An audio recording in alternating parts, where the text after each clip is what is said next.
যাদের চাকরি প্রয়োজন তারা আমার সাথে যোগাযোগ করতে পারেন। আমার এই ছোট্ট প্রতিষ্ঠানের 4 থেকে 5 জন আমি লোক নেব। আমার এটার ভিতরে খুবই সুন্দর থাকা খাওয়ার ব্যবস্থা আছে। তার পাশাপাশি যারা এখানে চাকরি নিতে চান কয়েকটা নিয়ম আছে বলে দিই। বয়স 20-এর নিচে হওয়া লাগবে।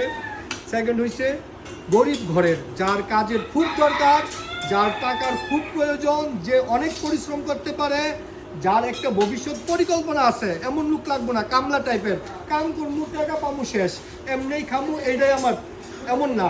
যার এমন পরিকল্পনা যে না আমি এই প্রতিষ্ঠানে 4-5 বছর থাকবো, এখান থেকে আমি কোনো একটা কাজ শিখে বের হবো, বের হয়ে যেন আমি নিজে ওই একটা ওরকম একটা প্রতিষ্ঠান দাঁড়া করাতে পারি, বা আমি মুরগি পালন শিখবো, ভাইয়ের কাছে গেলাম আর শিখলাম, মুরগি পালন করলাম, ভবিষ্যতে আমি একটা খামার দিব।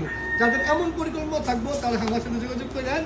অনেক বছর থাকা লাগবে ভাই, আসলেন গেলেন গা এইসব ভাই কোনো দরকার নাই। তার পাশাপাশি আপনি সরাসরি এসে চাকরি নিতে পারবেন না। কেউ যদি আমাদেরকে বলে যে ভাই অমুক একটা ছেলে আছে খুব ভালো ভদ্র খুব পরিশ্রমী, তার সে অনেক কাজকাম করতে পারবে, তাহলে আমরা নিয়োগ দেবো ভাই। আমাদের এখানে খুবই কাজকাম না ভাই, আমাদের এই প্রতিষ্ঠানে খুব বেশি পরিশ্রম না, ছোট্ট একটা প্রতিষ্ঠান ভাই। তবে যারা এই কাম করে খুব মনোযোগ দিয়া মনে করে যে এটা আমার নিজের প্রতিষ্ঠান, এই প্রতিষ্ঠান বড় হইলে আমরাও ভালো থাকি। তো এমন যদি কেউ কারো সন্ধানে থাকে আমার স্ক্রিনে দেওয়া নাম্বারে হোয়াটসঅ্যাপে মেসেজ দিবেন, কোনো রকম ফোন দিবেন না।